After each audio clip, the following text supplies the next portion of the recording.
welcome back to the Games Den podcast. You're joined by your hosts, Atty, Evan, and Shashank. Oh, you took the awkwardness Um, out of the intro. Yeah, because Improvement. I feel I wanted to try something new for a change. But yeah, this is episode number 6 of the podcast. Yeah. For those of you who don't know who we are the Games Den. We're a game development group at the University of Alberta, where we make, talk, and play games. So we get a lot of industry professionals to kind of speak on design topics and programming topics and the like. We also host game jams. People can make games with us and in our club. And we also, of course, do playthroughs of games where everyone kind of sits around and discusses the game design and everything that goes into the choices of the games and the like. If you're interested in the club, if you're interested in joining the community, more importantly, you can check out our Discord, which you can find at the bottom of our webpage, thegamesden.ca. Yeah. Yeah. And with that, I want to quickly ask, what we want to jump into what we've been playing recently. But before that, how have you guys been? What you guys been up to? What have I been up to? That's a good question. I do not know what day it is. And it's not helped by the fact that we've postponed this recording session. Yeah. Yeah. Yeah, we were talking about this earlier. We both had misconceptions about what day it was. Yeah. Yeah. You guys think it was Friday? I thought it was Sunday. I thought it was Friday. Sunday? Yeah. Shashank, your margin of error is like an entire week off, man. Half a week off. That's fucking crazy. Yeah. Oh, dear. Amazing. Yeah. Me personally, I've been pretty good. I've been busy with work. But beyond that, I have also just today's been a really good week for D&D for me personally. I think, yeah, both the campaigns I DM have had a good time this week, and I'm very proud of that happening. Yeah. Evan, how was your experience? I mean, in your campaign, I just got to fight the dark version of our party, which was amazing. That was very fun. And then we had Atty sing for us. It was so fancy. Oh. We had super heavy lore singing and all that. It was all super cool. So one of the coolest moments so far. I missed it. I'm not a part of that campaign. Yeah. I had invited you a long time ago. You said no. Called out. Called out. No, but like, I'm surprised people they aren't. I was kind of googling this earlier. I'm surprised to see that there aren't many campaigns which have like the Dark Link encounter, like kind of for combat, which I thought was really interesting. Because I thought it would be a huge headache to manage the player characters as enemies. But if you just whittle down the amount of options they have, it's pretty controllable actually. Right. Yeah. I feel That like was pretty interesting. one of the reasons you don't really see that is there's this kind of perception that PvP in D&D, which is essentially what this ends up being, can be really unbalanced. So people are afraid to do it. But I think it worked pretty well here. Yeah. And I definitely I took a page out of Shashank's book and I just kind of went with the rule of cool. Fudged a couple of dice rolls there. Sorry, Evan. No, it's all good. But they weren't too important dice rolls. Don't worry about it. Yeah, just the difference between life and death of our paladin or whatever, you know. I did not fudge those rolls. But the interesting thing was, alongside that in our Monday campaign, this has already gone on a tangent, but that's okay. I'm just sharing my thoughts. It's the podcast. But yeah, in my Monday campaign, like they were treading through like this ancient forest, like as a classic fantasy forest kind of D&D setting, and they're trudging through it, and there was like a Fey presence over there, and so I'm doing Faye very differently in both my campaigns. In this campaign, it's more like the usual like prankster Faye kind of vibe. Yep. And so the Fae were like playing on the party, and so I had them make like perception or arcana checks, to see if they would were able to resist and catch on to the magic that was being put on them. And I've had this list on my screen of like 100 pranks that Fae can play on your party, and I just rolled the dice and I saw which one would come up. And our paladin, she got a she got a one of the pranks saying that every single time you speak, you can't control what comes out of your mouth, and you have to speak in innuendos. Oh. And so for the entire session, she was speaking in innuendos, and from that, I think an interesting romance is blossoming between two of our party members. Oh, that's what And those I'm not- messages were about. Yeah. See, that's very interesting. Does the paladin play sort of like the religious person, very, very innocent and devout to their pantheon and not to mortal pleasures? No, it's like she's like the chillest paladin, because even her god is like hella chill, right? I took a page out of Matt Mercer's book, and I took the Matron of Ravens is one of the key deities of this campaign, and so she's a paladin of the Matron of Ravens, and so super chill, right? And she just goes around drinking everywhere. No one knows her age. She doesn't know her own age, so it's like. Yeah, but this is like the first. She's kind of innocent in that sense, because she's an Outlander background, and so she has like a little communication with the outside world while she was surviving on her own. Right. So she has it's interesting. She just like she and another character, our druid, were getting along very well. Although the druid was a little bit more flustered than the other one. So, oh god, it was interesting. Yep. Yeah, they woke up. I think one of our wizard had a songbird circling his head, and every single time he failed a dexterity check or rolled a nat 1 on the dice, the songbird would poop on his head. Some of the characters had to swap voices and stuff like that. It was an interesting session because of that. Yep. Yeah, that's really cool. That was very fun. But anyway, aside from the tangents, have you guys played D&D?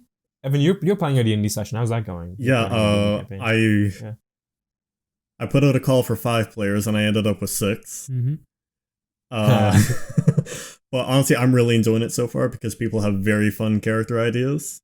I can't reveal them fully right now because Shashank is one of my players. But people, yeah. I'm very happy because it seems like people are enjoying the world I've built, and people are looking through the Obsidian portal that I made, and I'm very proud. And I'm really excited to see how they interact with what I have planned. It's going to be real good. Yeah. Yeah, I was looking through it too, and I was really excited about the world you built too. Mm-hmm. It looks pretty solid. Talk is foundation best you got god. there. Talk is best god. Yeah. Anyway, jumping into one of our sections for the podcast, that's the play section. What have you guys been playing recently? Evan, want to go first? Yeah, so in addition to playing an entire D&D campaign, I've been able to play a few new games recently. I got Slay the Spire off of the Steam sale. Ooh. Yeah. That game is dangerous because I know I can just dump a lot of time into it and just lose track. I've completed 1 run so far, getting to the end after like 4 attempts. It's a good game. Like, it's super well designed, and I'm always finding a new build to do between the 4 characters you can play as and all the different archetypes you can go into with your cards. Because for those who don't know, it's a roguelite card game playing against NPC or playing against a computer. It's really good. Yeah, other than that, I got together with some people from the games den and played some board games. And I think one of my favorites from that night was Betrayal at Baldur's Gate. which is a spin-off of Betrayal on House on the Hill, I think it's called. Yeah, House on the Hill, yeah. Yeah, which it's this really cool. I don't know how to describe it, but it's a narrative board game. Yeah, it's a narrative board game. You're walking around on a board, and as you get to new areas, you generate new tiles to walk on. These tiles will have different items or events. And halfway through the game, one of the players becomes a traitor and gains a bunch of powers and has to beat the other players in some sort of game. And the one match I played, I became the traitor, and I lost at the last possible moment, but it was so fun because I had like such a power trip and I was so overconfident that I ignored that they had their own win condition and I was just trying to kill them. And I wasn't paying attention to what I should be doing, which I feel is very appropriate for, because my character basically like went into like a rage and became a null or something like that.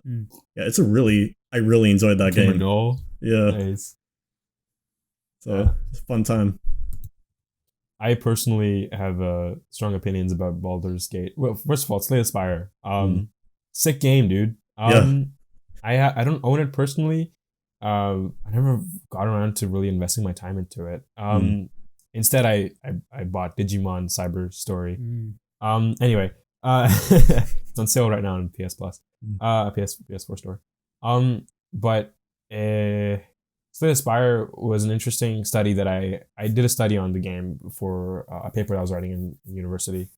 And it was really fascinating kind of digging into its design. And I think they talk about it in GDC, some of the GDC talks that they've done a little bit about how they balance the game. And that was a fascinating talk. Like their team was so data and metric driven while they were analyzing data from the cards and the beta playtesters, which I really appreciated. But also the fact that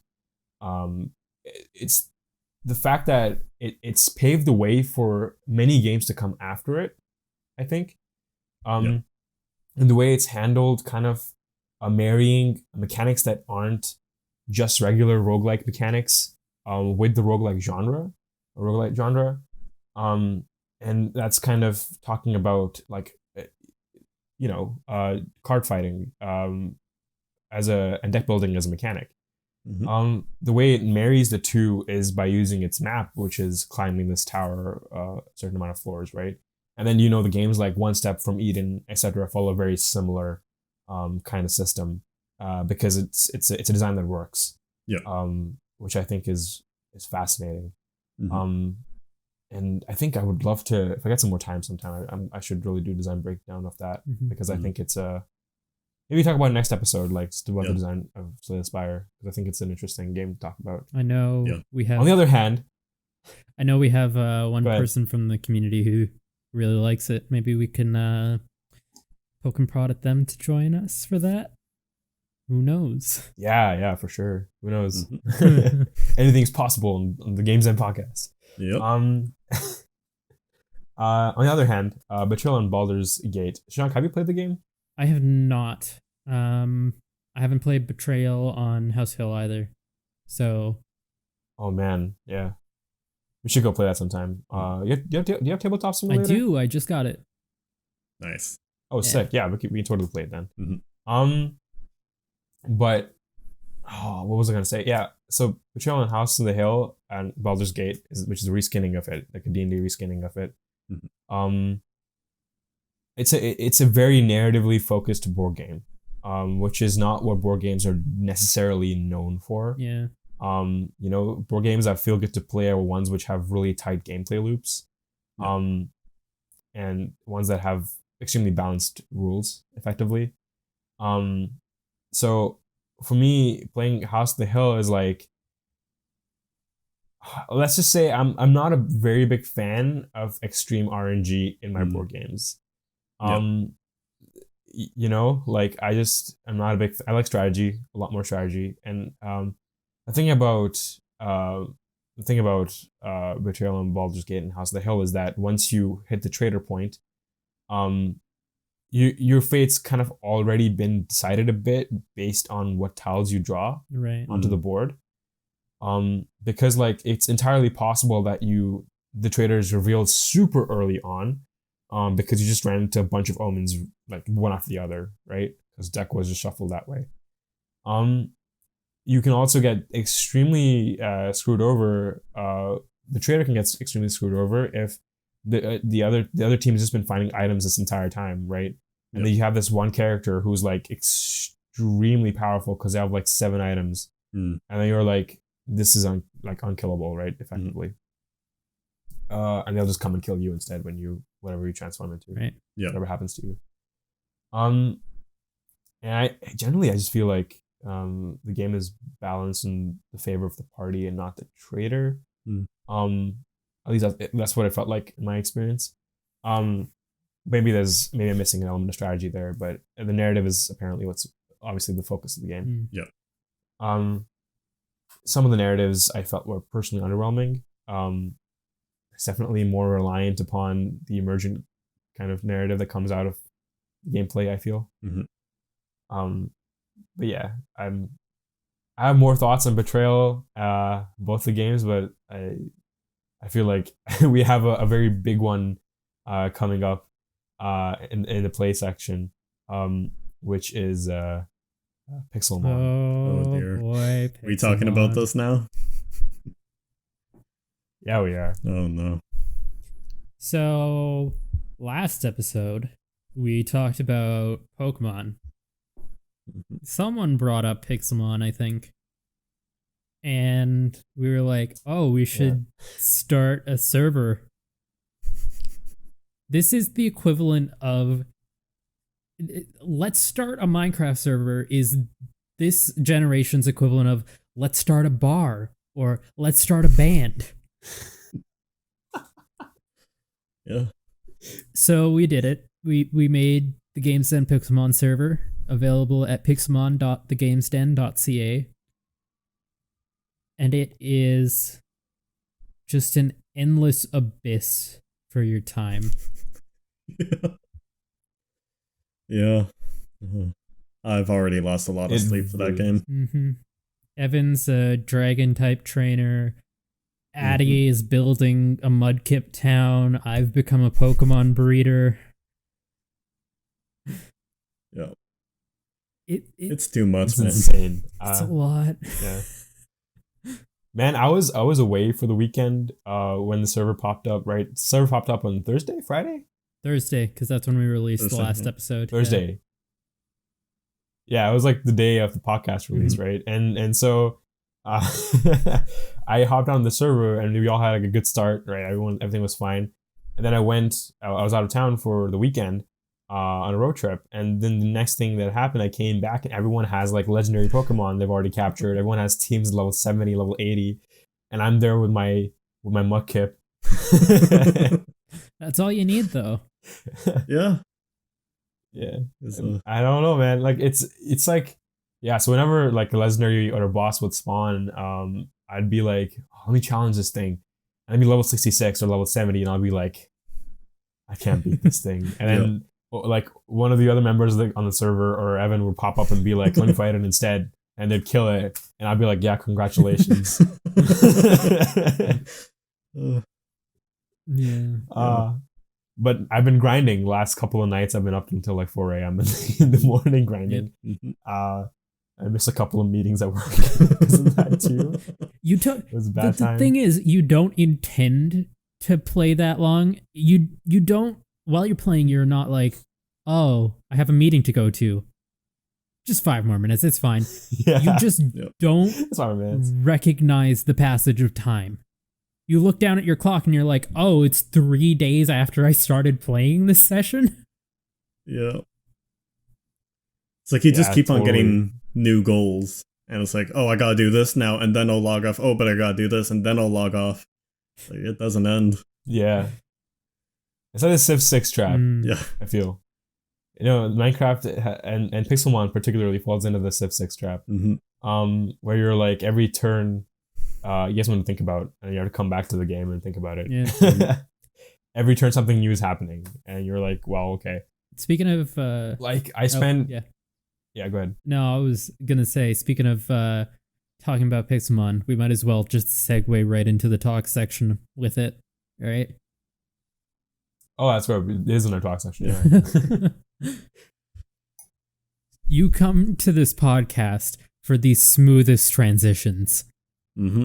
We're real good at them. Yeah, we're real good at them. Oh dear. Oh my god. Segway kings. Yeah. So I day for yesterday I was so you can mount Pokemon in Pixelmon, right? You can fly on flying type Pokemon and Golurks. And and you can swim on Swamperts and Wailords and stuff. And I was like, I don't have a flying type Pokemon in my party. I can't fly on anything right now. I can swim on a Swampert, but I can't do anything else. So I began grinding. And one of my favorite flying types is Rookidee from the newest generation, which evolves into Corviknight, which I think is a hella cool Pokemon.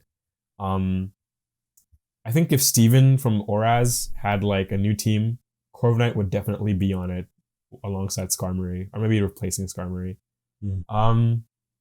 Anyway, so yeah, I started grinding up my Rookidee at level 38, which took like the entire fucking night. And it evolved, and I'm like, I can finally fly on my Corviknight, right? Finally, like fly in the air. You cannot mount Corviknight, the carrier Pokemon of Sword and Shield. Yeah. And I had a moment of rage where I was like, I can't believe I sank 4 or 5 hours grinding this guy up to level 38, and now I can't ride him. Yeah. And it was so sad. Yeah. And I felt so sad. Yeah. I'm never playing this game except for tomorrow when I'm just gonna log back on and start farming again. Just one more turn. Yeah. Just one more turn. I'm in Riolu hunting in the extreme hills. I found 2 of them, both of them with the worst natures possible. Good stuff. If you want Riolus, I am a Riolu rancher. I have a lot of them. Oh, you got that before I did? Damn, I was going to become a Riolu rancher. Well, I live in the extreme hills. So does Evan. Yep. Yeah, I live on a beach. Mudkips on the beach. Mudkips on the beach, man. That's the vibe. Yeah. That's this that's the aesthetic this time around. Mm-hmm. But speaking of Pixelmon and its comparison to Pokemon, I know we kind of talked about that a little bit with fan games last episode. We'll kind of continue the discussion a little bit further. I am getting increasingly more convinced that the next Pokemon game will look similar to Pixelmon in some senses. But not nearly with the amount of freedom that Pixelmon provides you. Yep. Yeah, I think we used that comparison of like Breath of the Wild last week. I think Pixelmon goes to the Breath of the Wild on that end of the scale and then goes far past it. And I think we're gonna see the next Pokemon game be in that same direction but less extreme, which is hopeful, I think. Yeah, it's definitely hopeful. It's like, because they add such interesting mechanics, right? Like mounting your Pokemon, that's Sun and Moon did that to some capacity, I think. With the right Pokemon. Yeah. But like in the same capacity of, you can now use these moves outside of battle in these weird situations, in the sandboxy conditions, right? Mm-hmm. You can still do it on Pokemon. Like you can still use Cut on tall grass, right? You can still use Flash and HM moves whenever you can. But like Evan showed me yesterday, he started a forest fire yesterday, by the way, by getting his cast form to use flamethrower on a random piece of grass. Yeah. And then next thing you know, the entire forest is on fire. We just flew away. We just flew away. Listen, as long as no one loads that area, it won't cause any lag. But yeah, it's really cool because that's, it's expanding on the mechanics that are there and combining them. All these different systems are coming together to interact. I think Pixelmon totally goes for the angle of, what if Pokemon were real? How would people use Pokemon if they were real? Because you can start forest fires. Please don't start forest fires in game or in real life. Right, well, it's not my fault. Yeah, it was definitely your fault, Evan. I don't know what you're talking about. Right. But you can also use you can have your Pokemon smelt things in your furnace for you. You can have them forage for berries. You can have them just swim around and catch fish, right? There's all these sorts of things. And Yeah, it's such an interesting mechanic that they have there. I like how I think it works well with the nature of Minecraft being make your own game, essentially. Mm. You get to build your own Pokemon experience, or sorry, Pixelmon experience, using everything available to you, right? Yep. Yeah, completely. I totally agree. Pixelmon is Pokemon with infinite freedom, and I honestly kudos to developers. Whoever made the Pixelmon mod, I don't know your names, but like you've done something really amazing with it. Like Oh yeah. I color me impressed, man. Like they've been working on this mod for a fairly long time now. I think it's been like 6 or 7 years. Right? Yeah. Yeah, something like that. Yeah, it's been a wild time. Mm-hmm. I'm so impressed with the dedication of the fan base and everything else as well. Yeah. There's so many servers, man. Like I played Pixelmon before they added like the gathering mechanics and stuff like that, right? And I used to be a Raulu rancher on that particular server I was on. And like people build their own communities, right? And then people started their own gyms and stuff. And then you're like, hey, this isn't. Oh, someone's phone's going off. That's my phone. Don't worry about it. There was a gym leader who I fought. I didn't get too far into the gym challenge. I got 3 badges. But the first gym was an ice type gym. And they had a very special rules, right? Like you know how in the Pokemon anime, like different battles, different rule sets. Like you can choose rule sets. Yeah. You can do that in Pixelmon now too. Like you can choose your rule sets. You can do double battles. You can do best of 3. You can do sets. You can do whatever else you want. It's like, it's crazy. Like it really is like you have full freedom over the choice of how you want to play Pokemon for the first time. Yeah. Yeah. I think is everyone's dreams. Yeah. But I will say one thing. I think it works really well for Minecraft because it is a game all about making your own game. Yeah. But I don't think if it was its own standalone experience, it would work quite as well. Mm. That's an interesting thought. I agree. Yeah. I think I agree with that, yeah. Because I wonder why though. Why do you think that is? A lot of it has to do with the Pokemon formula that we've grown accustomed to. And I guess looking at Pokemon versus Pixelmon, we should also talk about Zelda, like old Zelda versus Breath of the Wild. With old Zelda versus Breath of the Wild, it still retains the story elements, right? Mm-hmm. You still have a defined story that you sort of explore within. And with Pokemon, you also have this story. You have the gym challenge, you have rivals, you have all this sort of stuff. And you have like a defined goal of beat the champion or finish the Pokedex, right? With Pixelmon, it's there are no predefined goals. It's literally just like in Minecraft. Yeah. It's an engine and you make your own goals, you make your own story. Mm-hmm. That's why you have players who are like, I'm going to make my own gym. I'm going to be a gym leader. Or people who are like, I'm going to be a Riolu farmer, right? Rancher. And you, I guess to a certain degree, the only gameplay is emergent gameplay. Right? in a sense, but like it's emergent to the point. Yeah, I guess like it's emergent because of the fact that the mechanics. One, it's based off of Minecraft mechanics, which makes it so much easier to digest and to build off of, right? Because in the end, we're still playing Minecraft as the game. Yeah. The underlying mechanics of the system is all Minecraft. So I think that because of the mechanics of Minecraft, you're under this constraint mechanical system, right? Which I think makes sense. And whatever is added on by the mod pack, I think just enhances the possibilities within those same mechanics.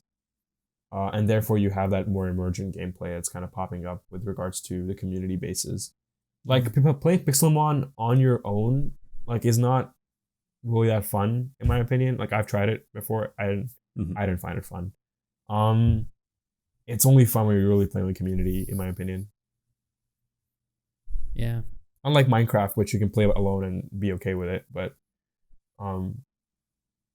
I think Pixelmon very specifically, because they added on mechanics and they added on emergent gameplay that kind of comes from it. You can't be the gym leader if no one else is going to challenge your gym. Yeah. Right? And what's the point of breeding rivals if you're never going to use them or trade them? I think that's another point. Pokemon is a single player game with multiplayer aspects. Meanwhile, Pixelmon is a multiplayer game with single player aspects. That's a good way to put it. Yeah. Yeah. The two sort of have to be different in the way that they. It's interesting because when you compare it, right? Its fundamental design decisions are very different, right? From a pillar perspective. Yeah, I think you're right in the sense where the Pokemon stories go for here's a storyline, you're under the constraints of the story. Pixelmon is more like the real Pokemon world, I guess if Pokemon were real, question of like it's what you make of it, right? But as long as people also live in the same world as you, I think that's an interesting constraint to acknowledge. And comparing it to Breath of the Wild and old Zelda, on the other hand, Breath of the Wild was so influenced by the original NES Zelda, right? Like we saw the portraits they created of a Breath of the Wild Link in the same pose as that of the original box art of NES Zelda. Yeah.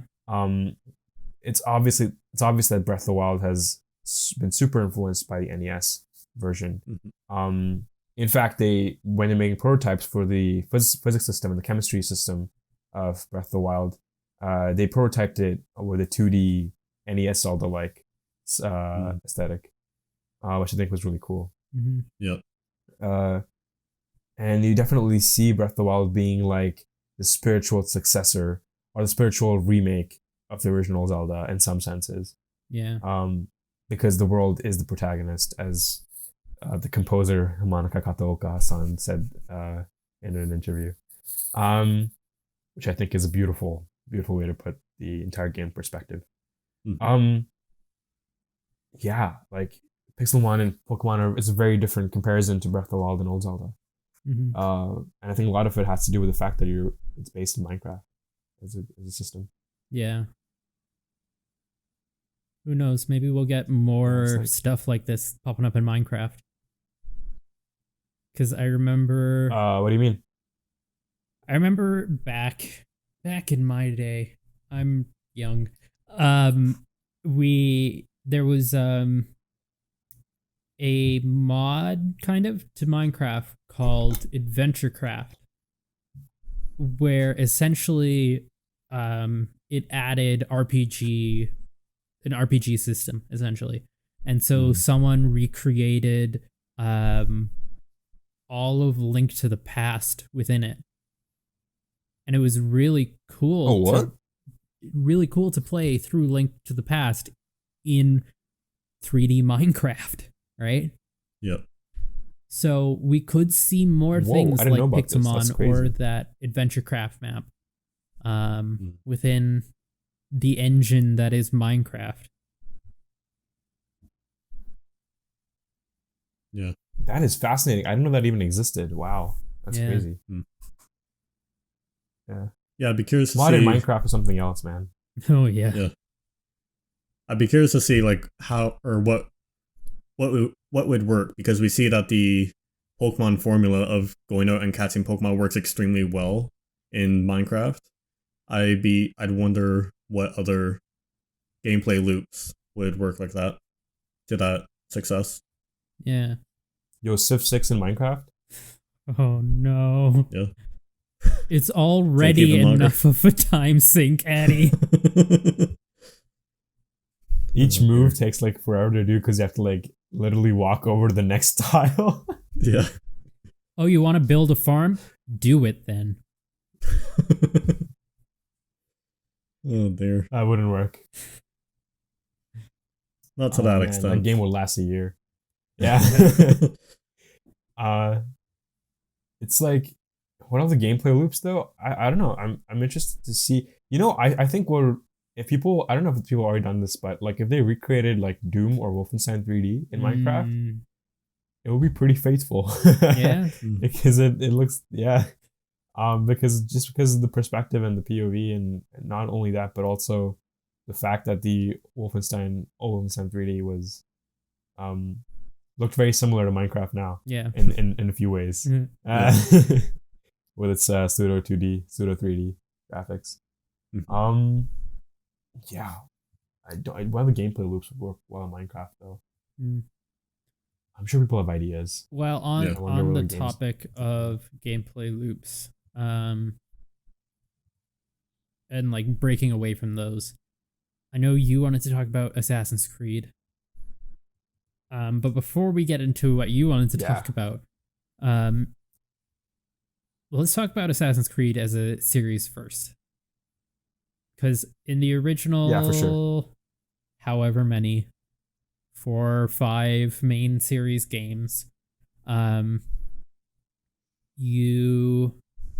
was very similar gameplay loop wise. You find the person that you need to assassinate, you gain intel, and then big scene where you have to assassinate them, story things happen, and then do it again. Now it's sort of breaking away from that ever since Origin, and it's more of an RPG to an extent. Yeah, no kidding. For me, what was really interesting thinking about that is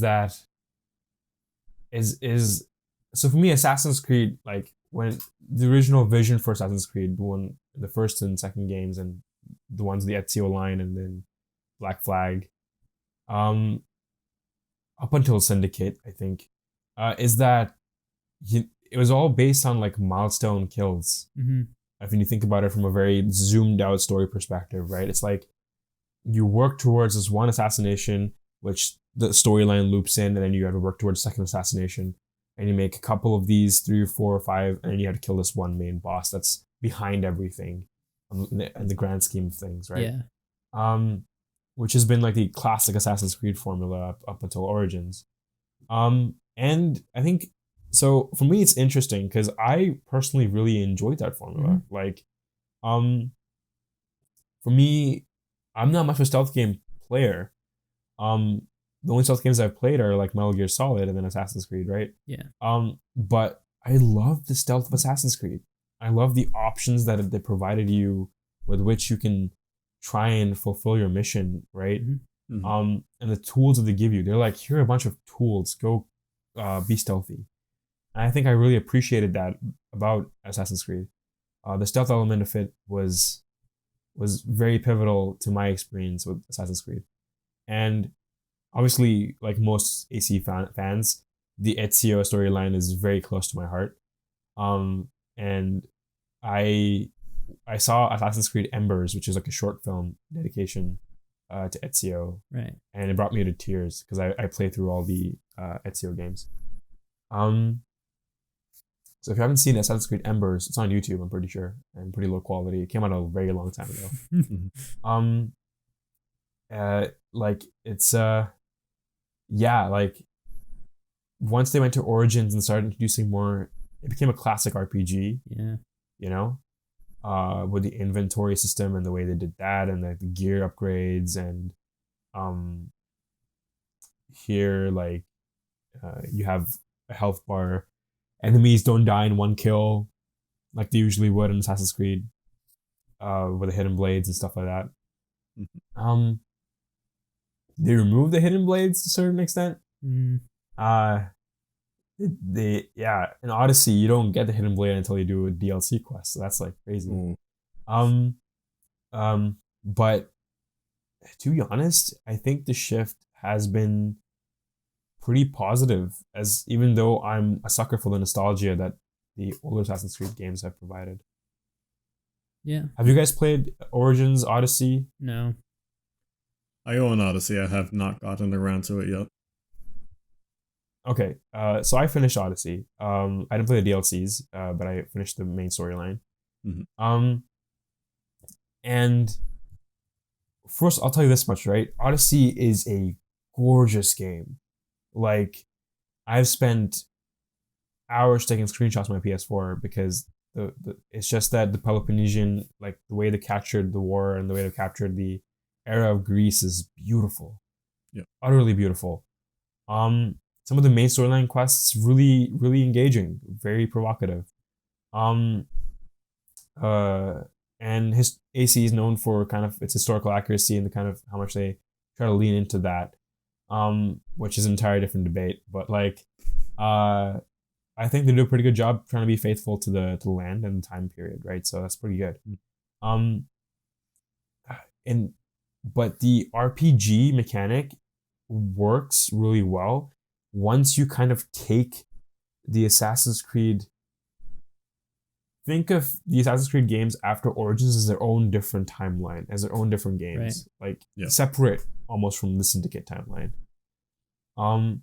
Because the mechanics are so fundamentally different. You have skill trees, skill trees are the most droll AAA mechanic I've ever seen in my entire life. I guess they work. We talked about accessibility with Assassin's Creed Odyssey and how that's a problem, right? Yeah. The controller system. But where was I going with this? Yeah, separate the two timelines, separate the two games, and you'll have a much better time. Although I think that they still call it Assassin's Creed because of one real reason, and that's the story. Because they still do the whole past present thingy, and they still do chaos versus order thingy, right? And that's kind of the big philosophical debate and discussion behind the franchise. And yeah, for me, in my mind, I've separated the games after Origins completely from the games before Origins. What have your experiences been like? Okay. I started playing Assassin's Creed after I watched a streamer playing through Black Flag. Because I was like, oh my god, this looks incredible. And wouldn't you know it, Humble Bundle had all of the games available for like $5, so pick that up. And I played through one about halfway, and I gave up because it's a bit dry. It is dry. Then I played all the way through 2, and I liked it a lot. I wasn't a huge fan of 3 because I just felt like it was half-baked. It was halfway in between 2 and 4. And then I played 4, and oh my god. But the thing about 4 is it's not an Assassin's Creed game. It's a pirate game. And that's why it works, right? It's a pirate game where you just so happen to have a hidden blade and be an assassin. Although story things. Anyways, the point is they're making Ubisoft is making a pirates game after the reception that Black Flag got. And I think that's a smart idea. They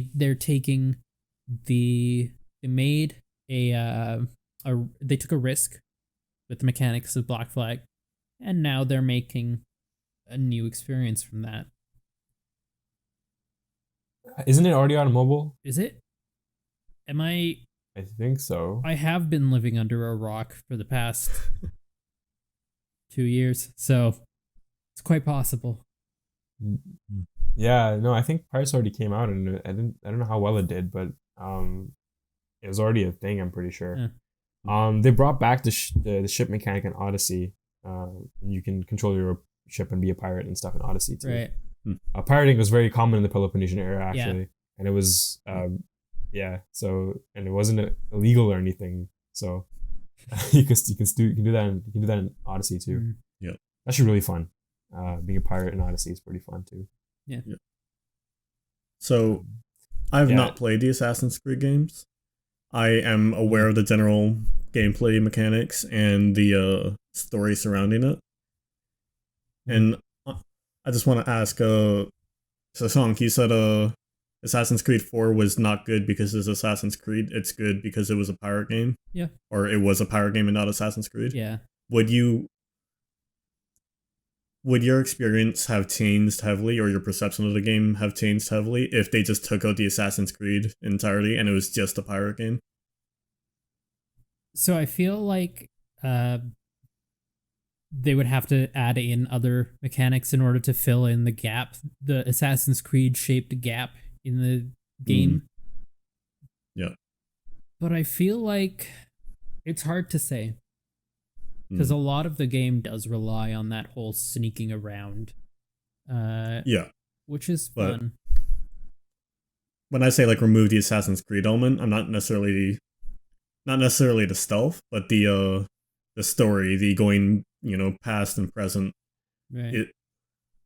Does that have any impact on the game itself, or is that just a way that they tie every game together? I think it's just the way they tie it together. Yeah. I disagree. Yeah. Really? I disagree. I am a huge fan for the AC storylines. I love them so much. Like, again, I played through 2 Brotherhood and Revelations, which is like the Ezio kind of timeline. And you grow so close to some of these characters, and the story is so it's so gripping, man. Like, for me, Assassin's Creed's always been about lineage to some extent, right? That's been somewhat of an underlying theme. So you get to really see like the impact of these legendary assassins in the timelines that come after them. Like, for example, you can find Altair's suit in a stronghold in Assassin's Creed 2, and you can wear that, right? Like, all that stuff is like doable. In Revelations, like, Ezio travels all the way to the Turkish area, and it's Turkish area, I forget where it was again. But Masyaf. And you get to actually and you get to see the perspective, right? You get to it's the perspective of Ezio. So you are controlling Ezio, who's trying to investigate Altair, and then Ezio, in the spoilers, but you can just watch the Assassin's Creed movie on YouTube, which is just a compilation of all the cutscenes. Yeah. And Ezio finds Altair's skeleton as he's holding the last key of this ancient civilization, right? And it's such a moving moment, because you're like, I play as Altair, and this is how his story ends. And I play as Ezio, this is how his story ends. Okay. And those characters are just so ingrained into the Assassin's Creed franchise. And then you have the Kenway storyline, which is like 3 and then 4, right? And then you're like, Edward Kenway is a pirate, right? But his morals are ambiguous because he's a pirate, and now he's being forced. He made mistakes, and people died because of it. His friends died because of it, and now he has a personal grudge against the Templars because the assassins are against Templars, and so it makes sense for him to join the assassins. Yeah. And so they explore the ambiguity a lot in every single game between the Assassin's Order and Templars Order, and who's doing the right thing. It's kind of the gray area they want to deal with, which they do nudge you towards the assassins, obviously, because you play as the assassins. But in Assassin's Creed Rogue, you actually play as Templar instead. An Assassin's Creed, an assassin turned Templar, which is interesting. Yeah. And again, I think the storylines are really interesting. I think that the lineage of the the bloodlines that you're following are really interesting. Like at the end of Assassin's Creed Rogue, you play as Shay McCormack, Shay Cormac, and at the end of it, you have become a Master Templar, and you go on a mission to France to assassinate a Master Assassin. Guess who? Guess what the prologue of Assassin's Creed Unity is? Yeah. Your dad gets killed by Shay McCormack. So the thing is, Right. I played Unity and I really did like the tie-in, but when I say the Assassin's Creed part of it, I'm more so talking about the future stuff, right? Like the Desmond, I was kind of okay with his part in the story, but then after they removed Desmond, it's just like, oh, soulless company. Okay. And I know that they're like the modern day Templars, but like, No, I'm with you. I don't. Okay, I see what you mean. Yeah, I don't like the present day storylines in Assassin's Creed games. Although there is interesting history and interesting comics about them too. But I think that the most interesting present day storyline was in Revelations, where you meet the consciousness of an ex-assassin who died, and who had gone mad. right. And it's really fascinating to hear the storyline behind that. So like, there's a lot of backstabbing and stuff that they try to kind of weave into the present storyline. But I'm with you. I don't really care if the world gets broken down by Juno or not, right? Yeah. I don't really care. I'm interested in the heritage in the past. That's really cool to me. Okay. I'm with you on that one. The present day storyline sucks. Always. Well, although I will say one thing more. Brown person represent. You get to play as a brown protagonist in the new Assassin's Creed game, which I think is really cool. Yeah. Speaking of the newest Assassin's Creed game, AC Valhalla. I haven't seen the trailer for it. I will say that. So Atty, you want to go off? Yeah. Again, my mouth hurts. I want to hear Evan's thoughts first. Let me rest. Evan, did you see the trailer? I saw a bit of the leaked footage that came out. And I understand that there's some controversy surrounding it and how similar it looked to previous games. Right. When I believe they said the game was going to be a lot more grounded and realistic in its combat. But this is also coming from someone with very little context for these games, so I don't know if this is the internet bandwagoning again or if this is valid. Oh, it'll be more grounded in the combat. I don't know what the combat used to be, so it must be. Yeah. I mean, yeah, it's like, from the bit I saw, it's still, you kick someone and they fall back 10 feet, which I don't know if you can call that grounded. Well, they are. Fair enough. Yeah. They are grounded. Okay. Man.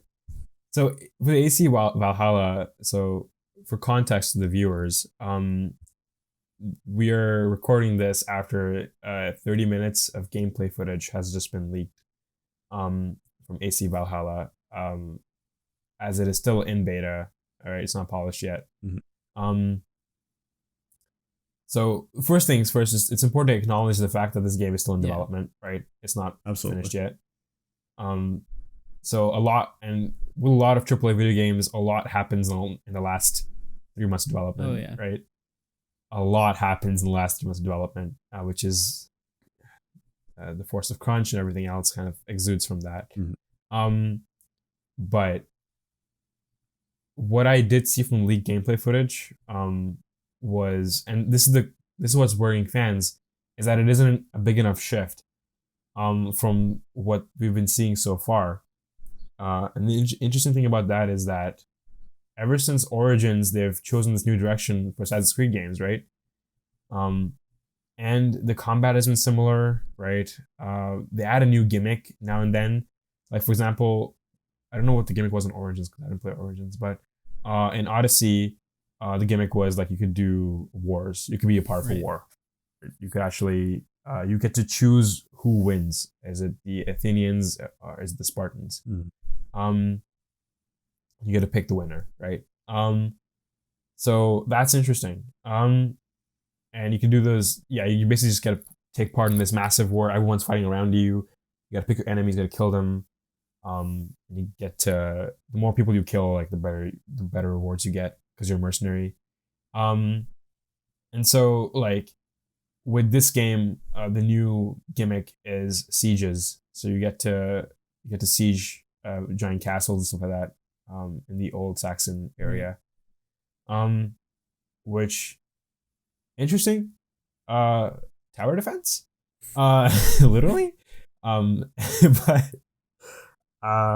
But it's like, is it a strong enough gimmick? So they're adding gimmicks on top of what already exists. So they're not reinventing the wheel like they did with Origins. With Origins, they reinvented the wheel of the AC franchise. With the new games, all they're doing is adding a gimmick and new story, obviously, new area, new world. So I think fans are jumping on this way too hard. Like, yes, the gameplay will be similar, but it's been similar ever since until Black Flag, and then after Black Flag, right? It's been similar. Like nothing's been really that different. Like it's a formula that works, as we've talked about with Pokemon. It's a formula that works. But I think what fans should be really focused on is a new world, because that's where Assassin's Creed is trying to push their direction. They're trying to create these real life, scale and real to life places in the world that existed in the past. And they have a huge respect for the past. With Odyssey, they released DLC that allowed you to visit locations in the world, like as if you were on a museum tour. Right. And you have a narrator telling you the history behind the place and everything else. Like it's a fully documented like museum tour, effectively. Which I think is an amazing thing. Like props to Ubisoft. I think they're doing a great job. And with Valhalla, I understand the concerns. The gameplay is the same. The combat is stale.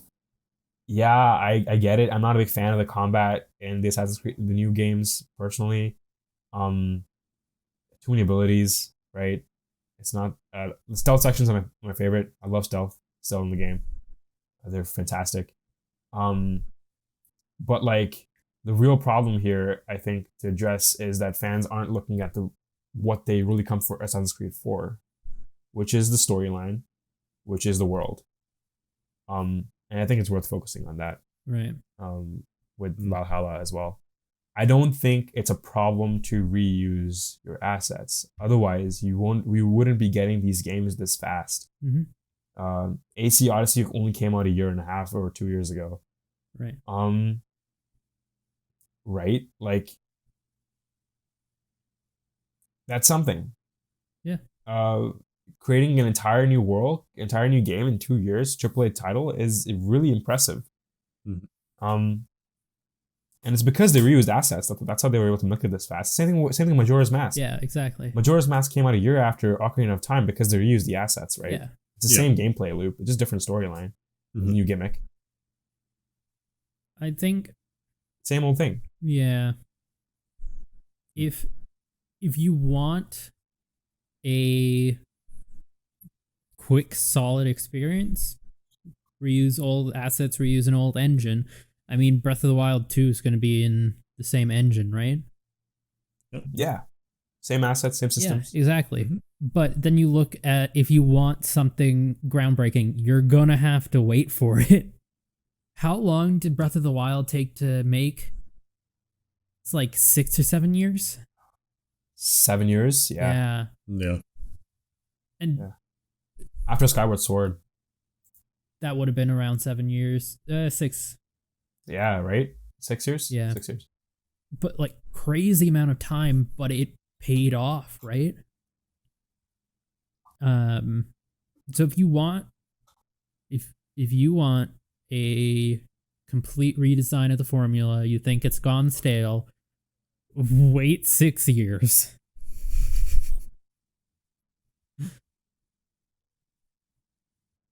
Yeah, it's the exact same situation with every AAA title, Yeah. right? The only people crazy enough, in my opinion, to really do something different with every single game is CD Projekt Red. But we'll talk about them later. Although I think that I still think, are they reusing assets from Witcher 3? I forget. Anyway, the point here is that like with AAA titles, if you want frequency in your games, if you want to own a new FIFA game every single year, you'll get it. Why? Because they use the exact same assets. They upres the textures, they add some new models, KKK. The gameplay loop is fundamentally the same. Ultimate Team will never change, right? It's like you're subscribing for the same formula. You're paying for the same experience that you already experienced before because it worked and you had a good time. Yeah. Because they know it worked and they know you had a good time. Mm-hmm. So like fans need to calm down, right? Yeah. They really need to take it easy and to think from a larger perspective. They're using the assets because they want to deliver this idea to you really fast so that they can spend more time on the sidelines thinking up more like other ideas, getting money for the studios that can build a bigger game, a better game. Mm-hmm. Because studios operate on money and you need to build that revenue before you can start working on an ambitious new title and new formula. Yeah. And this is the way they do it. They reskin their game, they reuse their assets, they create a new experience within 2 years, ship it, get money. Yeah. Stockpile that. I think a lot of it comes down to, and I know last episode was all about how fans know best. This episode's different. Fans don't know what they want. Yeah. Fans are like, oh, I can make a better game. All right, let's see you pump out a AAA title in 2 years. Shit's hard, man. Shit's hard. Yeah. Listen to what your fans are saying, but don't take it as the word of God. Yeah. Let's edit that last episode title and just make it that whole thing. Yeah. Just that one sentence. This episode's title will just be like, well, actually, when you look at it, you shouldn't really trust your fans all the way. You should take their advice, but don't take their advice literally, because they don't have experience within the game industry. Yeah. That's the whole title. That's the entire title. In quotation marks, all the way from that to there. Yeah. That's amazing. I guess I personally am very excited for Vikings. I love Vikings. I love the aesthetic of Vikings. That's so great. Absolutely. It's real cool. There's a show on Netflix, man. Kingdom, I think it's called. Lost Kingdom. It's like a Game of Thronesy. Sorry? Lost Kingdom, I believe. My dad's watching it. Lost Kingdom? There's Lost Kingdom and then there is just Vikings. Yeah. That's the History Channel one. No, it's not Vikings. It's I think it's Last Kingdom. Last That's Kingdom, what yeah. it is. Yeah, where you follow Uhtred, something. Uhtred. Yeah, Uhtred of Benenberg. That's the name of the character protagonist. And like it's a Game of Thronesy kind of aesthetic, dark Viking, Anglo-Saxon, same period of time as AC Valhalla, which I think is not a great name personally. But it's like I really appreciate that aesthetic. I am a huge fan of the whole like Viking coming to Anglo-Saxon in England, right? It's like it's really solid time period. A lot of history to explore there. A lot of stuff happened during that era with the French and everything else. Like it was with the whole like war between the Christians and the Norse people who came flocked over from Iceland and Greenland and stuff like that. It's a whole thing, man. It's great. It's really good. I highly recommend Last Kingdom if you haven't seen it already. It's a very good show. And will get you really hyped for AC Valhalla if you're planning on buying. Yeah. Yeah. Crazy.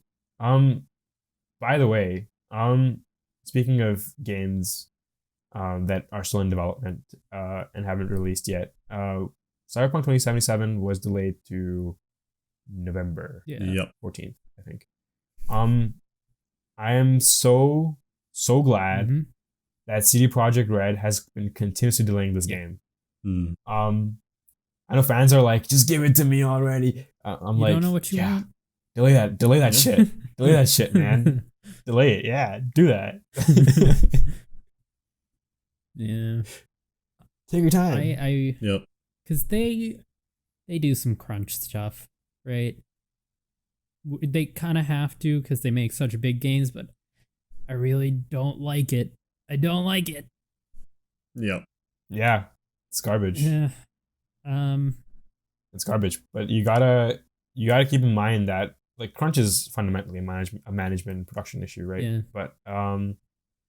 But also you do have a very different variety of developers at every single studio. Yeah. And different studios breed different cultures, right? It's very obvious when you've been in a culture of a company and you go to a different company and you see that culture. Different companies have very different cultures, and it's hard to explain because you can't take my word for it. You have to experience it yourself to really understand what I'm saying.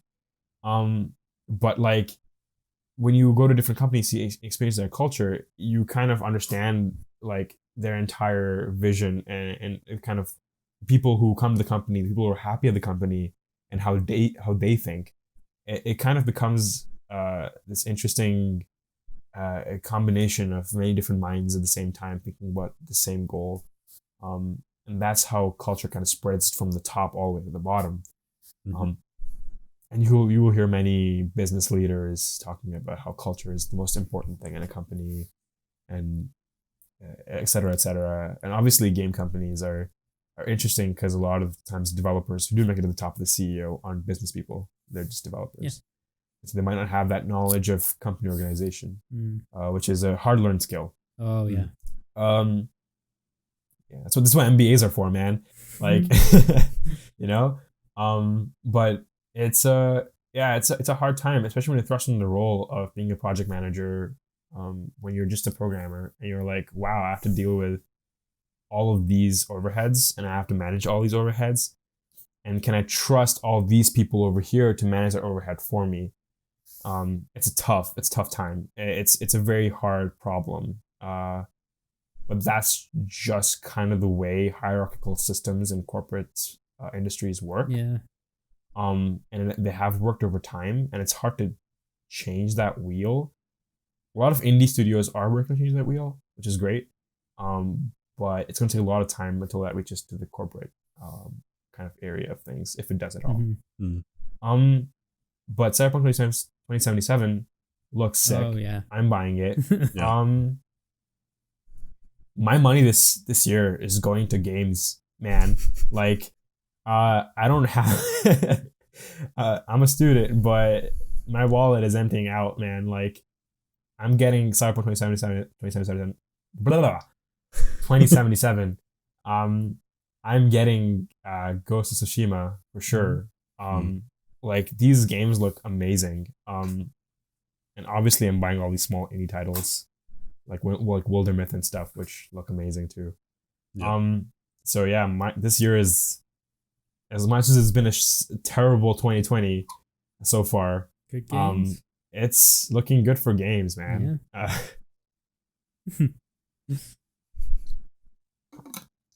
Yeah. But side tangent, talking about a little bit about business. I was doing some research. I was kind of looking through articles in Gama Sutra. And I found an article at the very bottom that talked about Nintendo. Just a small like nod to our previous discussion. About Furukawa going on statement to talk about how mobile is still contributing to its sustainable growth of Nintendo. Right. I'll probably link the article in the description of the video. But it's a fascinating article. Obviously, a lot of PR speak. But what I'm learning is that the mobile is still very profitable for Nintendo, even though they're kind of backing away from it a bit, which I don't know what's happening there. I still don't get it, man. Yeah. I still don't get it. Nintendo's mysterious ways. Yeah. Yeah. On the other hand, PlayStation Studios, which Interactive PSI, I think is what it's called, or PSE. So they conglomerated many studios, right? They took Santa Monica Studios, they took Insomniac, and now they're all under the umbrella of Guerrilla Games, and now all under the umbrella of PlayStation Studios, because they develop exclusively for PlayStation consoles. Right. And I was thinking about it because I have PS Plus and I've subscribed to PS Plus for a while now. I get the free games, right, that they offer free. I'm paying for them basically. But one of my friends told me recently that the Game Pass is a much better solution than the PS Plus. Which is interesting to me because I use the PS Plus exclusively to play online games, and like I feel like that's why I bought it, right? That's why I'm subscribed to it. But I feel like the additional games is like more of an add-on than anything else, which is interesting. Right. And that got me thinking about Microsoft's business strategy and kind of the way they've been approaching the console market. Obviously, Xbox Scorpio is state-of-the-art hardware, right? It's going to be the console if you want to run some serious like hardcore games and hardcore graphics and everything else, which I think is their focus. Yeah. But they're losing the console war, and they have been for a while now. So they turn their efforts towards their PC market, the Game Pass, and it is. I was investigating it. You guys have Game Pass, right? No. No? I thought, Evan, you had Game Pass? No. I had it for like a month when they were doing that like $5 for 1 month thing. Oh, okay. And then I dropped it. Right. How much does it cost again? The Game Pass? Do you know? I don't know what the cost is now. It used to cost $5 for a month, apparently. Yeah, that was like a special deal, like 1 month for $5. Yeah. Even if it costs $10 a month, you get so many more games. With the PS Plus, you get like 2 or 3 free games a month. You're mostly buying for the online service, but with the Game Pass, like, it is what it says it is. It's a Game Pass, man. You have an entire collection of games to browse through and to download and play through. Because at this point, sorry, go ahead. Is it for just Xbox or also Windows 10? Windows 10 and Xbox. Right. Yeah, all the Microsoft platforms. And what's interesting to me about that is I think people don't fully understand what a game changer the Game Pass is. Because not only are we seeing the PS4 move to digital versions, but the Game Pass made that move a lot faster and a lot before the PS5 did. And the way that is through the Game Pass, right? Because the Game Pass has effectively allowed players to have access to a huge library of games without having to make the purchase themselves. Right? Does this idea is it blowing your mind a bit right now? Because it's blowing mine right now. Because I'm like, players don't need to own the games on Steam anymore, right? Because there are single player experiences that you'll play on Steam and you'll never touch again. Yeah. Like I'm never gonna go back and play like Kentucky Route Zero again. Right? I'm never gonna go back and play Firewatch for a very long time probably. And those games, like, if they're on the Game Pass, right? Even with Ori and Blind Forest, I don't think I want to go back and play that again. But those are experiences that are self-contained within the game space that you played them in. They're not built for replayability. right? Yep. In that sense, like it makes more sense to buy roguelikes on Steam and run-based games and games you can return to on Steam like Terraria. But when it comes to story games, narrative games, the Game Pass is like insane because you just play the game and you're done with it and you don't touch it again because you've already played the game. Yeah. And you don't have to pay the full price. Absolutely right. Yeah. It makes a lot of sense, and it makes a lot more sense for how popular it seems to be. Right. It's like it should be more popular than it is, right? Yeah. And I think the biggest friction over there is because Steam is still the biggest marketplace on PC. Yeah. And I think that is the point of friction that Microsoft's having with the PC market is Steam. Mm-hmm. Yeah. Like, just imagine, man. Like, once Steam,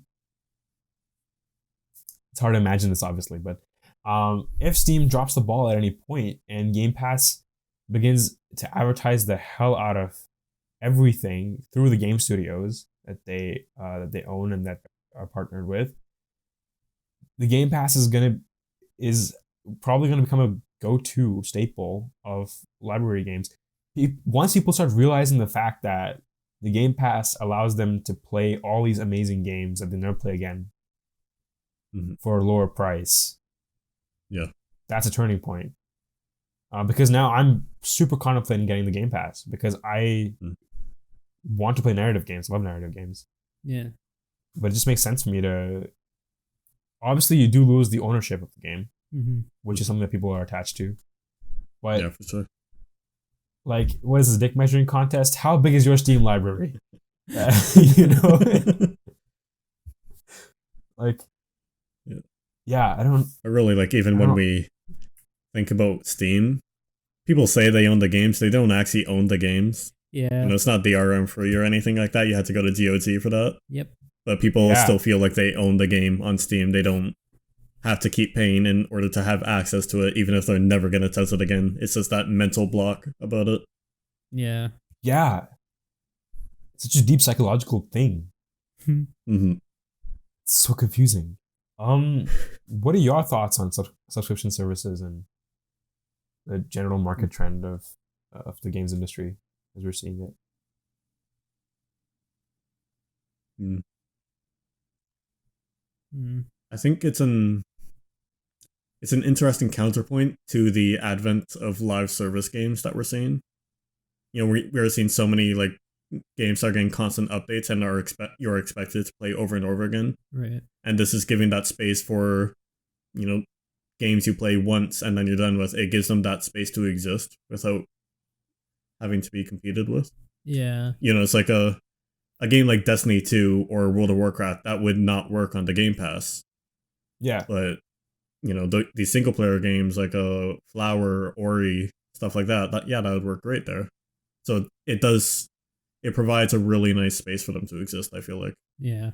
Yeah, even stuff like Witcher 3 or like even AAA titles, right? Like even Witcher 3, like Control, all these games, like I don't see myself coming back to them after a while, right?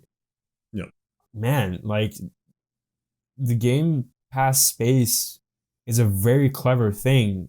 I am so interested in understanding the friction that it's having for adoption with the larger market of gamers and players is a better word to use. But yeah, like wow, like Game Pass, and I thought about it a little bit more and I'm like, I can understand why this is a good product and I can understand why people want to buy it. Yeah. It makes so much sense. Yeah. People just haven't realized it yet, I don't think.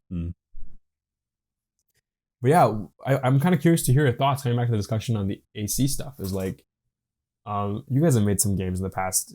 Have you ever, like, what is your advice about asset management? I mean, if it fits into the setting of the new game, go for it. Yeah. You know, like I've said before, my favorite studio is Supergiant, they reuse everything. Like, you'll see the exact same icons that you saw in Bastion when you're playing Hades. Like, yeah, sure, go for it. It makes it... We have an interesting scenario where we can think as game devs, and we can very easily think about, oh, this makes it so much easier for these devs, instead of having to remake everything just for the pride of saying it's all new stuff. Yeah. But really, you don't need new stuff. If it doesn't detract from the experience and it is purely functional, I don't see why just use it again. You know, why remake everything? Yeah. It just comes down to practicality at the end of the day. It's just not practical to keep reinventing the wheel, like you said earlier, Atty. Just find a good wheel. Yeah. Yeah, the Pokemon franchise has have found a really good wheel, and they've been grinding that wheel for over 20 years now. Yep. Yeah, no, with asset management, I personally am happy that Ubisoft is using their assets. And obviously Ubisoft has seen a lot of weird controversies over the last few years. Don't know why, it's just happening. Yeah. Even their game quality has always been really, really good. Even stuff like the way they've managed to create a reusable quest engine is really sweet, because their quest engine is like, you find these random quests, right? Side quests and stuff like that, delivery quests, stuff like that, on the road as you're traveling, or on the whiteboards as requests, job requests, assassination requests, whatever else it is.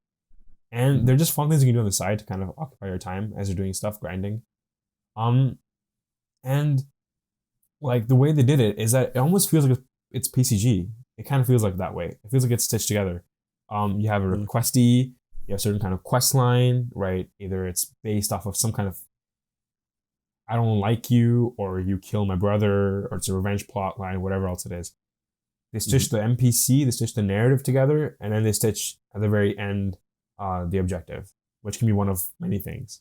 Right. Fetch quest, kill quest, whatever else it is. And Question. suddenly you have an infinite amount of quests to do. Question for you. You ever play Mystery Dungeon? Yeah, big time. It's essentially the job system in Mystery Dungeon. Yeah. Yeah. Totally. And I think I think there's such a potential to improve that, right? To make even the side quests be more or less droll and more interesting, like the side quests of Witcher 3, for example.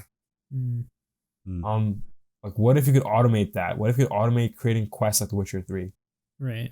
Now, obviously, that goes in a deeper discussion of, like, can you really create good narrative with AI? But, which the answer to that question right now is no. But I think it's possible in the future. Maybe one day. With enough, maybe one day.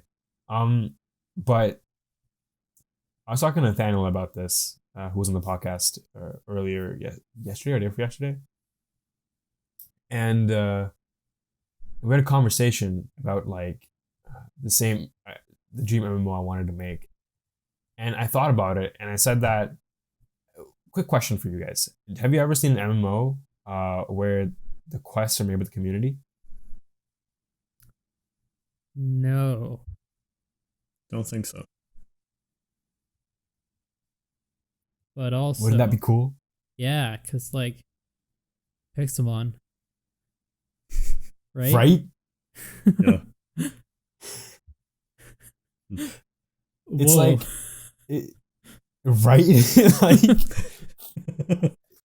I hope I'm blowing your minds right now. I took a lot of thought into this. Today's shower was thinking about this, nothing else. Like seriously though, it's mind blowing to me that if you can have a completely community driven, moderated quest board that players can make their own quest in the sandbox and then publish it for everybody else to play.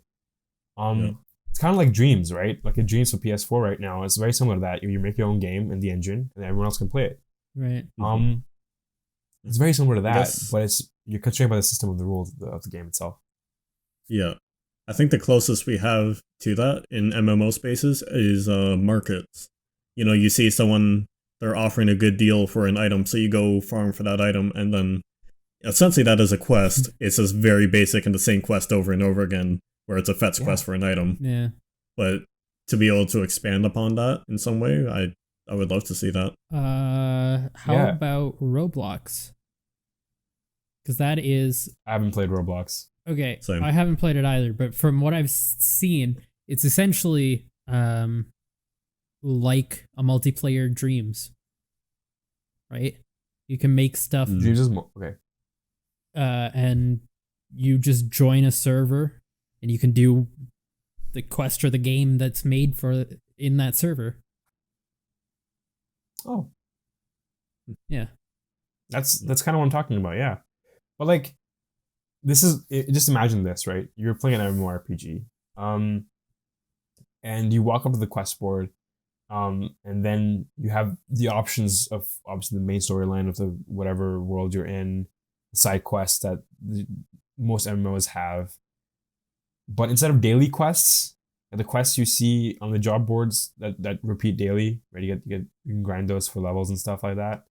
Like instead of that, what if you just had a quest board for player created quests, and like you can truly then see, and obviously it's rated by difficulty and by rewards that has been moderated by the dev team, and then like you look at that and then you're like, holy shit, there's a million quests that are rated by the community for the community, and I can just play through all of them and be guaranteed almost kinda you'll have a good experience.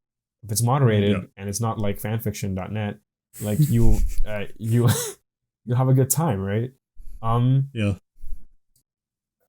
That's kind of what I want to see. I want to see a system in MMORPGs where people can create their own quests, send it to the moderators to be like, can you publish this on the quest board?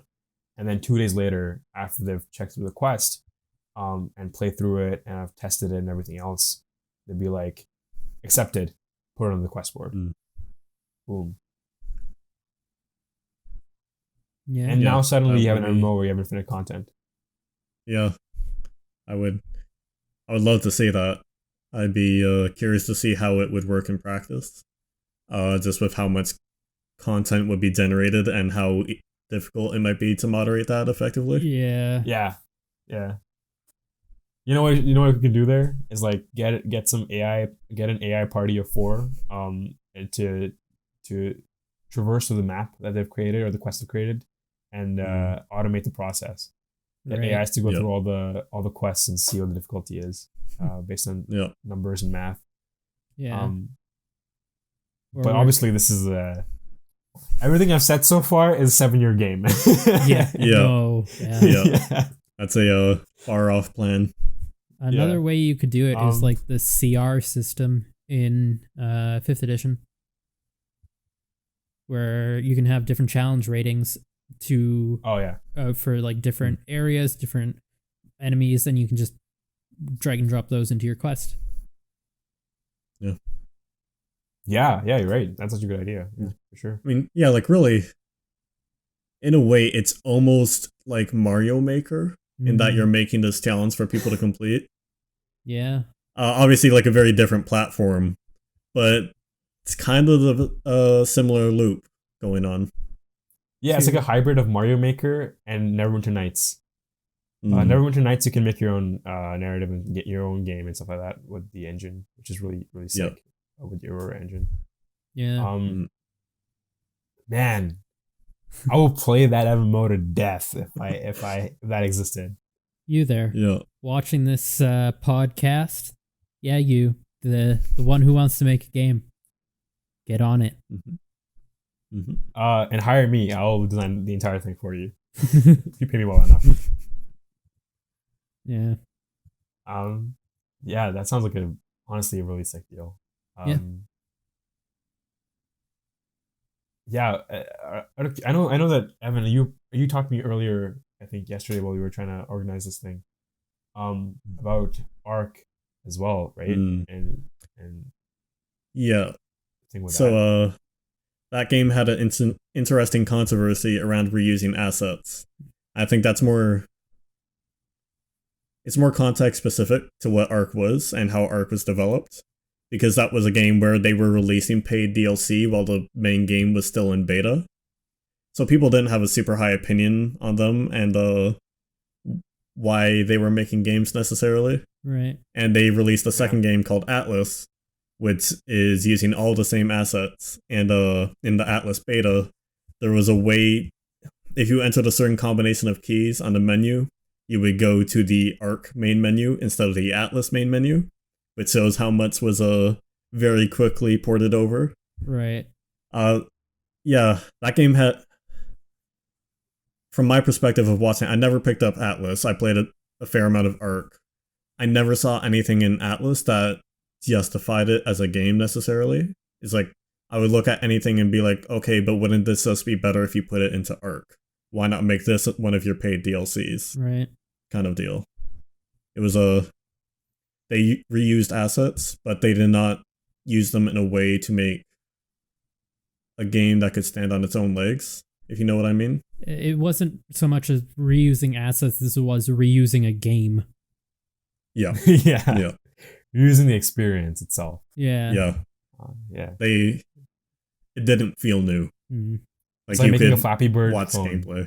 Yeah, you could watch Atlas gameplay and call that, oh yeah, it's just the newest update to Arc, I guess. Sure, that checks out. But oh shit, still yeah, full price, like $40 for that game. Geez. Yeah, I think that's the dark side of reusing assets. Mm. It's also the cloning industry is also the entire thing where people will start cloning Pokemon, making clones of Zelda, without changing anything else about the experience at all. Yeah. Yeah, mobile market is filled with that kind of stuff. Yeah. Oh yes, it is. I'm curious as to who moderates the mobile markets. Other people or is it AI? Like I'm when you send an app for approval in the App Store, is it checked through by AI? Or is it checked through by people? I'm sure they get like a bajillion requests a day, right? Yeah. Yeah. It's like this stuff, this insider knowledge stuff is what I crave for in my free time. I want to know. Someone who, if you're listening and if you know, tell me. I will happily have a coffee over the internet with you. Yeah, and what time? How are we on time?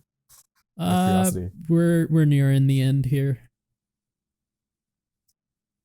Okay. Do you want us to recommends then? You want us to hop into recommends?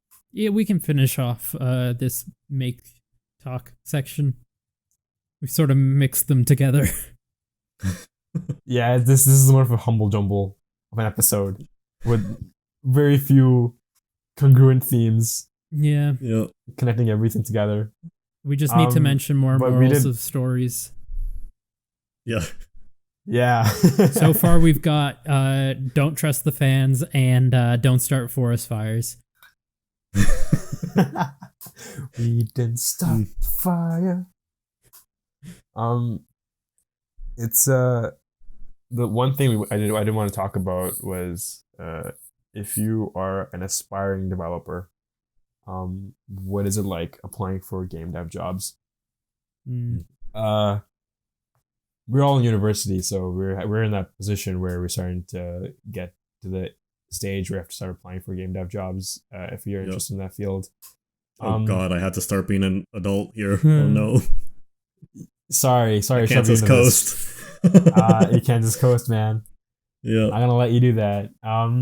But it's like I am applying for jobs right now because I'm gonna be graduating soon. So for me, it's really interesting because my specific niche is within like UX and game development, and that's kind of where my specialty is, and it's what I like to really dig deep into and work with. And so when I'm applying for game dev jobs, like I often see an issue that really kind of frustrates me a little bit. Is when people in game dev channels say they're looking for a UX developer or like a UI UX developer, and then they're like, oh, this person must be fluent in methodologies and prototyping software like Figma, whatever. And you also need to know like research methodologies, and you also need to know how to do mockups, and you also need to do UI design and graphics and visual design. And I'm like, hold on. You're asking me for like 5 roles in one. This is not how it works. Like, yeah. You're looking for a team here, not a person. Not a person. Yeah. Applying for web dev jobs are the same because it's like, yep, so you need to be able to talk to the companies, you need to be able to make your own contracts, you need to be able to do all the legal stuff, you need to be able to do server-side, front-end, you need to be able to do the API, you need to be able to do all the CSS, you need to do the mock-ups. Yeah, Woo. and it's like, we'll pay you just slightly above minimum wage. Ridiculous, man. Like game studios, from a UX developer to you. UI UX aren't the same thing. No. UX is not a subset of UI. UI is a subset of UX. Yeah. And please keep that in mind. UX has multiple different fields. One of which is UI design and visual design. You have UX researchers, which is different from UX designers, which do a different job. And those are all different fields within the interaction design space. So keep that in mind when you're asking for UX developers. Know what you're talking about, HR.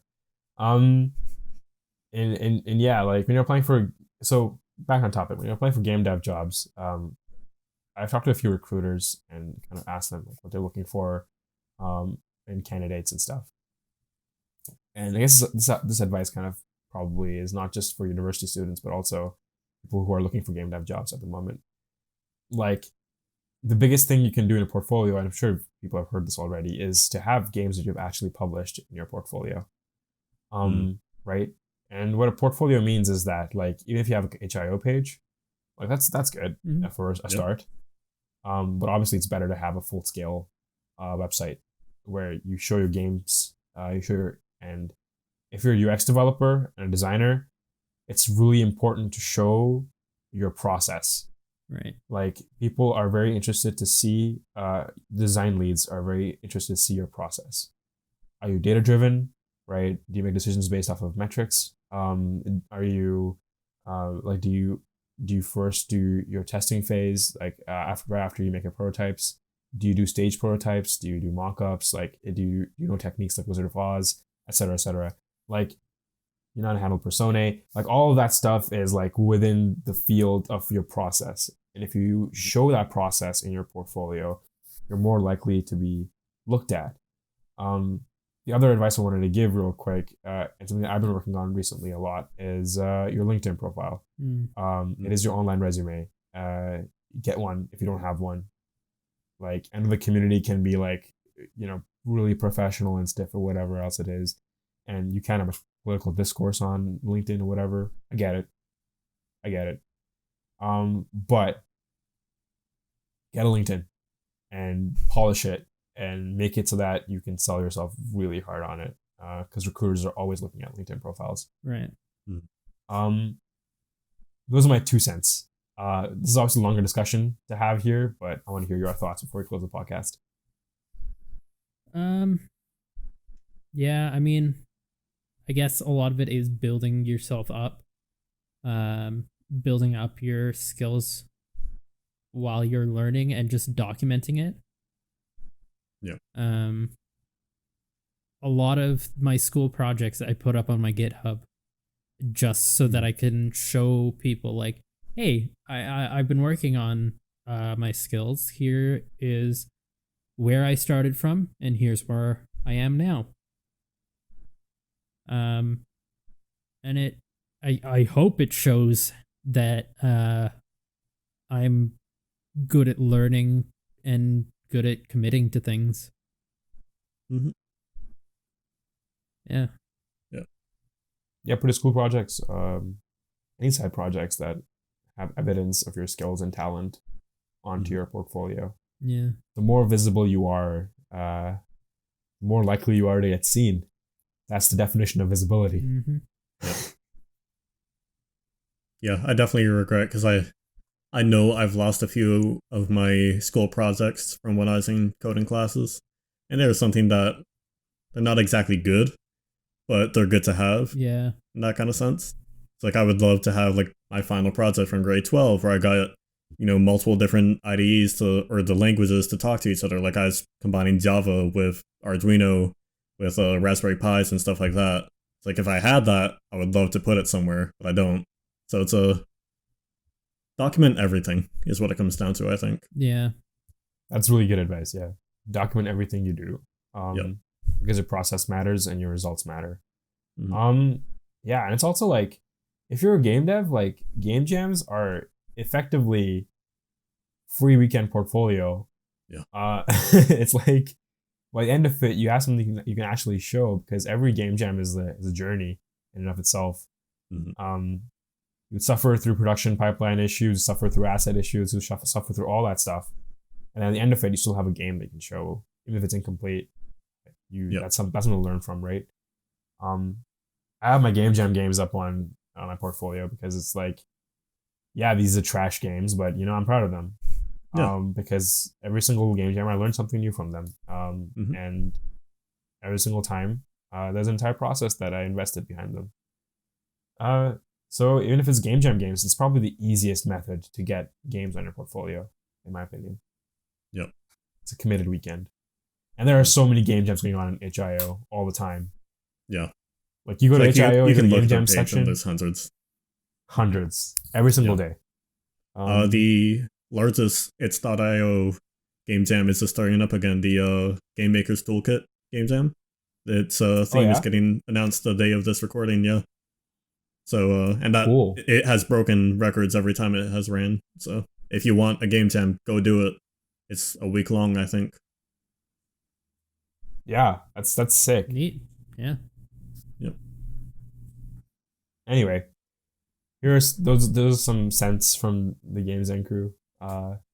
If you are on the hunt for game dev jobs, we'll talk about this maybe in another episode in more depth. But for now, let's hop into games and recommends.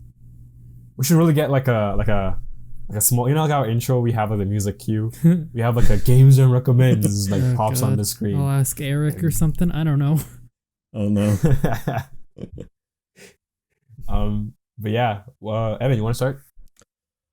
Sure, yeah. I have not had a ton of time to think about what to recommend because my life has been so consumed by D&D recently. So I'm just gonna say go play D&D. It both as a player and as a DM, it is a very valuable experience. I think it pushes you to try new things, and really, DMing a game, you're just designing over and over again. That you are doing game dev as you're making this. Just do it. Yeah, it's great for what we talk about here. Yeah.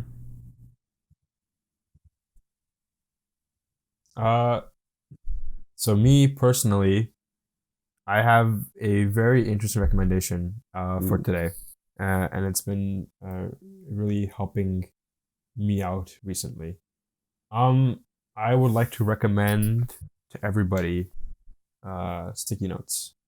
Oh yeah. They have been saving my life recently. I'm using it for everything.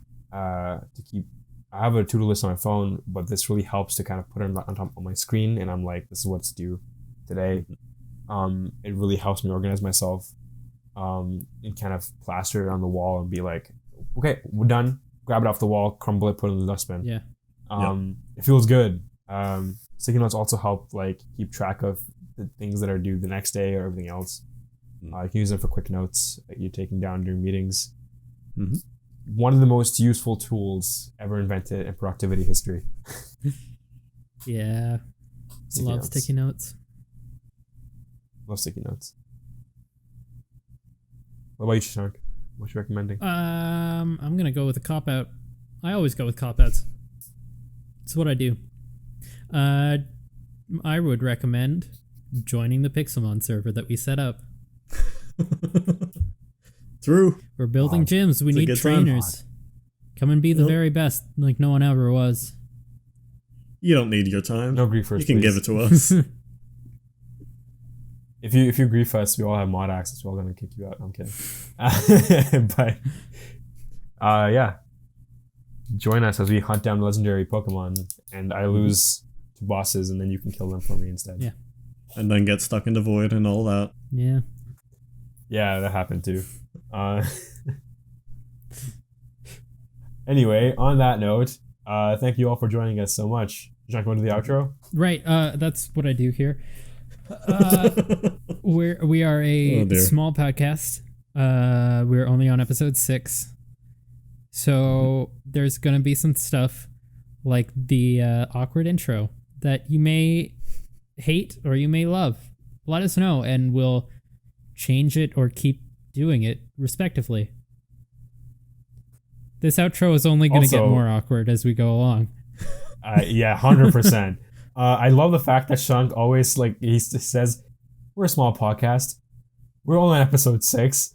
Next time it's gonna be like, "We're a small podcast. We're only on episode 100," and it's gonna be the exact same line every single time. Guarantee it, and that's why it's gonna get more awkward as we go along. Mhm. Yeah. As the number keeps increasing, the line becomes more ridiculous. Yep. 3 years from That's how it now, goes. when we're Amazing. like doing this in front of a live audience, like a sold out show, we're a small podcast. There's only Small podcast. 3,000 of you here. Yeah. Please let us know if we should change no. something. No, but it's good because we get all sorts of advice and like different perspectives as we do this, Mhm. which is good Yep, to that's keep true. growing. That's the I'm outro, constantly everyone. wary of my rate of speech. Yeah. Well, see you all See ya. later. Have a great Have a day. good one.